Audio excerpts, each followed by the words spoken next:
The palace corridors shimmered with the usual royal intensity. Crystal walls humming with soft energy, floor panels glowing under each step, but Jace Marin barely noticed any of it. He was too busy turning the map display upside down, convinced that whoever designed it had a personal vendetta against literacy. The glowing lines twisted into spirals, branched into fractal patterns, and at one point even displayed a cheerful animated arrow that spun in circles like it was mocking him. "Great," he muttered. "I'm lost in a building that can probably teleport itself, and all I wanted was a broom." He took the next corner with the confidence of a man who had none, only to find himself stepping into a room so quiet, he immediately wondered if he'd trespassed into an interstellar courtroom. The air was heavy and still, filled with faint pulses of bioluminescent blue drifting like slow-motion fireflies. At the far end of the chamber lay a bed sculpted from living crystal, its edges breathing faintly, and on it sat a woman, or at least a woman-shaped being, who looked at him as though he'd arrived to perform stand-up comedy at her funeral. Long ears curved elegantly from her silver-blue hair, twitching with irritation or exhaustion, possibly both. Her features were delicate, luminous, and proud, though at the moment she resembled someone who had not eaten in 2 weeks and was ready to fight anyone who suggested soup. Jace froze. She stared. He considered melting into the wall. Finally, she whispered, "You are not a healer." "No," he blurted. "I'm the janitor. I clean things, mostly floors, sometimes mistakes." Her long ears lifted slightly, as if surprised by the concept of janitors in general. "Then why are you in my chamber?" "Because," he said, pointing vaguely behind himself, "the map hates me." For the first time, her expression flickered, not into joy or relief, but into something dangerously close to a suppressed laugh. It was tiny, barely there, but enough to make her otherwise stern face soften. Jace noticed the tray beside her, a delicate platter of shimmering nutrient crystals untouched, as if someone had tried to feed her gemstones. The princess, because she had to be a princess. Nobody else had a bed made of living crystal. Tilted her head. "Humans are not permitted here."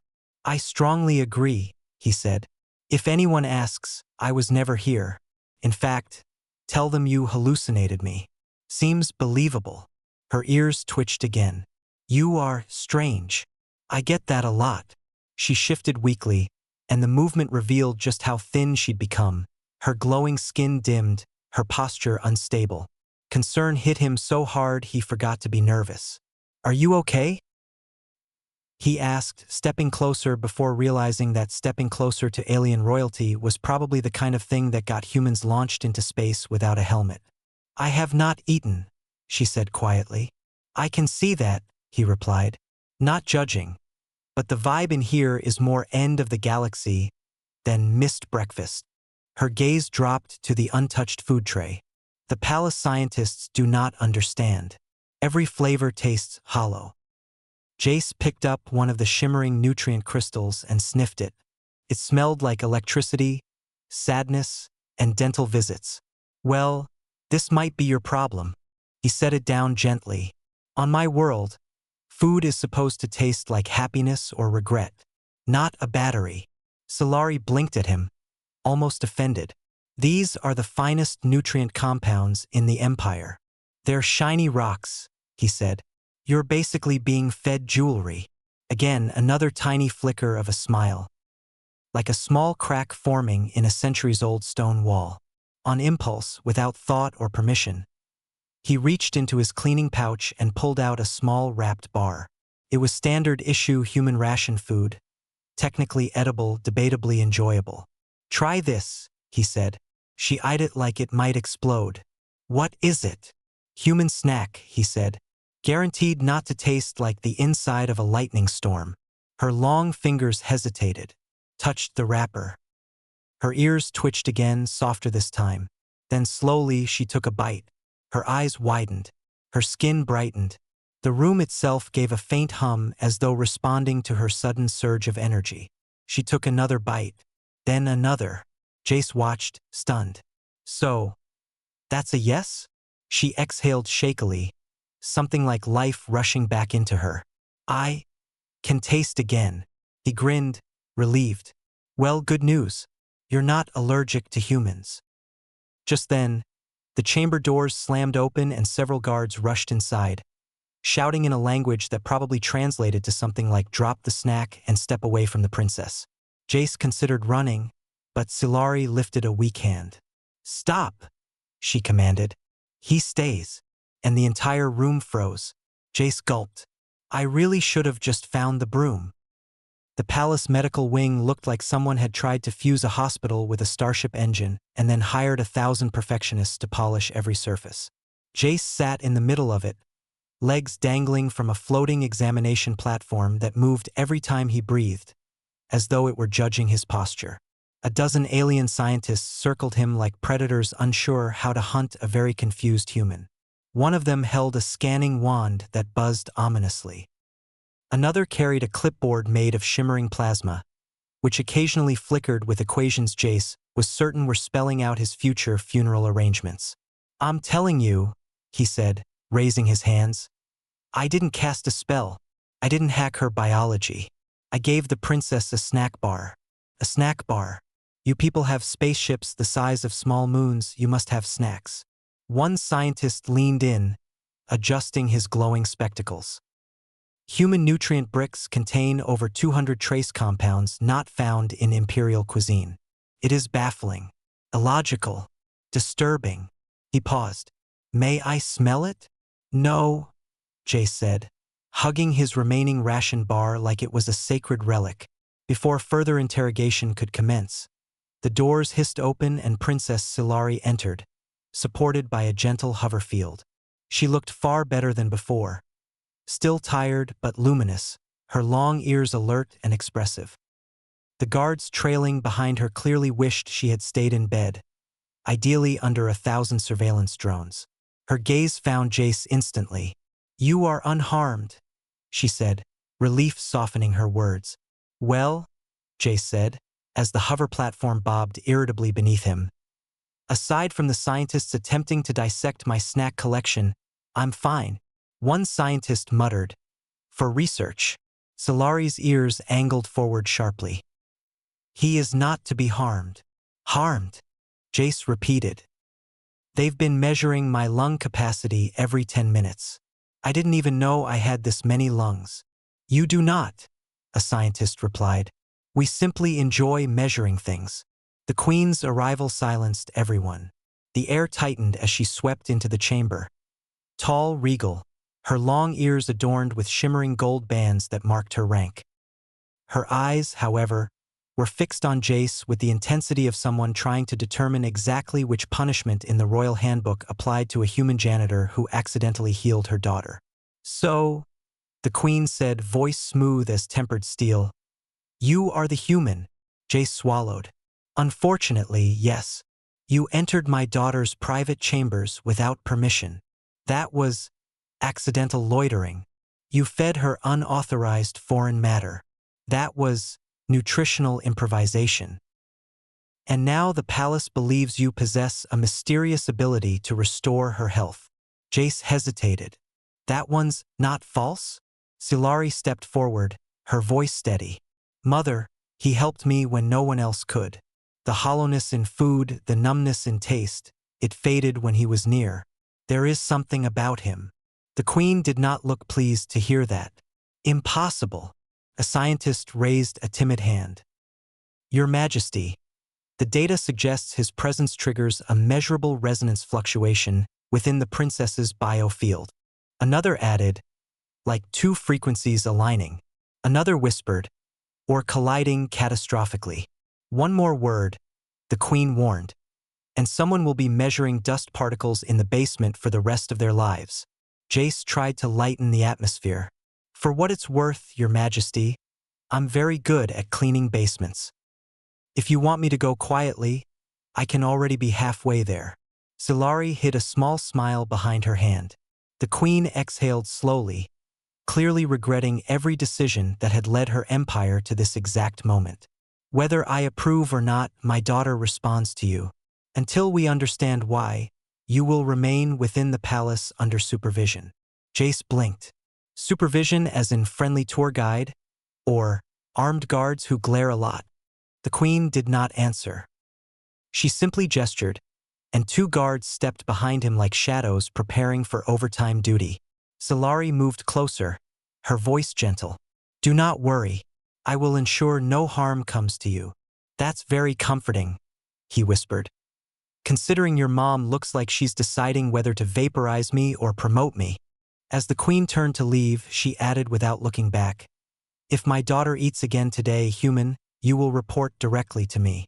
If she does not, you will still report to me." Jace wasn't sure which option sounded worse.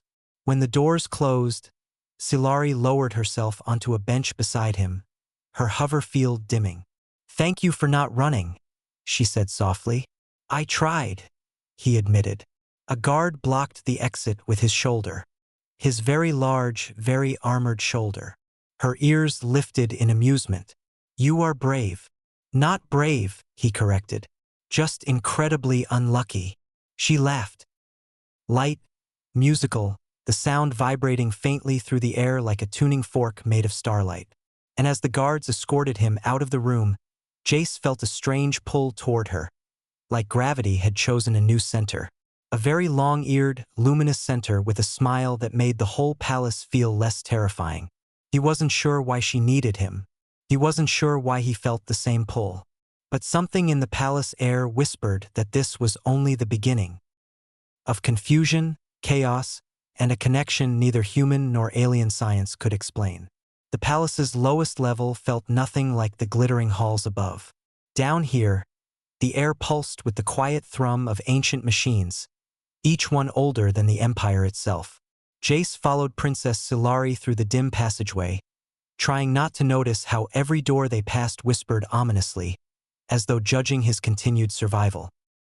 2 guards walked behind them, looking bored, which worried him more than if they'd looked alarmed.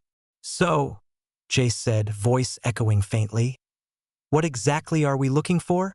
Because I'm getting a strong, secret dungeon vibe, and I'm not emotionally prepared for a dungeon." Xylar's long ears twitched, amused. "Not a dungeon, a memory chamber, built by our earliest ancestors. It contains knowledge even the queen does not access often." "That sounds significantly worse." She gave a soft laugh, one that helped ease the tension, just a little. "You are safe with me." "Safe-ish," he corrected. "Safety adjacent." The chamber opened with a slow grinding of stone, revealing a circular room lined with crystalline pillars. Each one projected faint holographic patterns, maps, star charts, genetic sequences. In the center floated a glowing sphere, rotating gently like a miniature sun. Xylar approached it reverently. "This," she whispered, "records the lineage of the royal bloodline, and the truth behind my illness." Jace stepped closer, squinting. "Are you telling me your ancestors predicted food aversion as a royal crisis?" "No," she said, touching the sphere. "They predicted resonance failure." The chamber responded to her touch. Light flared outward, washing the room in swirling patterns. Suddenly, images formed around them, figures of ancient aliens merging their genetic code with humans. Jace's jaw dropped. "Okay, nope, that's illegal in at least 12 science documentaries." Xylar's expression softened. "Our earliest rulers formed a bond with a human explorer.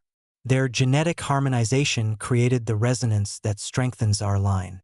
Every heir inherits a dormant link to humanity. It must be awakened by a compatible human presence." The hologram shifted, showing ripples of light aligning with human biofields. Jace reached instinctively toward one, and the projection bent toward him as though recognizing him. Xylar watched him carefully. "My illness began when my resonance cycle activated. Without a stabilizing partner, it collapsed. My body could not process energy, food, or emotion." She stepped closer. "And then you walked into my room." "I was lost," he reminded her. "And yet you were exactly where I needed you." The glowing sphere pulsed brighter. Her skin shimmered, patterns of light tracing along her arms. She reached for his hand. "If we do not complete the resonance, the collapse will return. But if we do, my life will stabilize, and our bond will become permanent. Permanent, Jace squeaked. Like, permanently permanent? Her ears tilted sympathetically. Only energetically. It does not bind you to marriage. Jace exhaled. Okay, good. I'm not opposed, I don't even know the dating customs here. For all I know, I'm supposed to duel someone with a laser spoon. She smiled, and the room brightened with her expression. Take my hand. He did.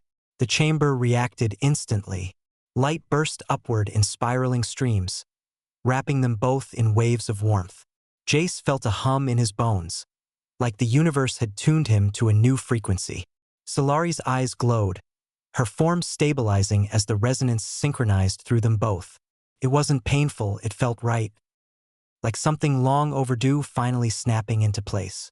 When the light faded, Solari stood tall, radiant, her energy steady and full. Jace felt different too. Not superhuman, not royal, just grounded, connected, like he mattered in a way he hadn't before. The queen entered moments later, breath-catching when she saw her daughter. Xylari bowed her head gently. I am whole. The queen's gaze shifted to Jace, far less murderous than before. Human, you have done what our entire court could not. He shrugged. Most of my accomplishments in life have been accidental. This one just had better lighting. For the first time, the queen actually smiled. You will not remain a janitor. Jace blinked. Am I being promoted or arrested? Promoted, Xylari said, taking his arm warmly. Official cultural liaison. And my friend. He grinned. I'm honored, also terrified, but mostly honored. As they returned to the upper palace, Jace realized something unexpected. He wasn't just a lost janitor anymore. He had changed. He had stepped into a role bigger than himself, helped someone who needed him, and somehow found belonging in a place where he least expected it. And as Xylari walked beside him, healthy, laughing, brilliant, he felt a quiet certainty settle over him. He wasn't lost anymore.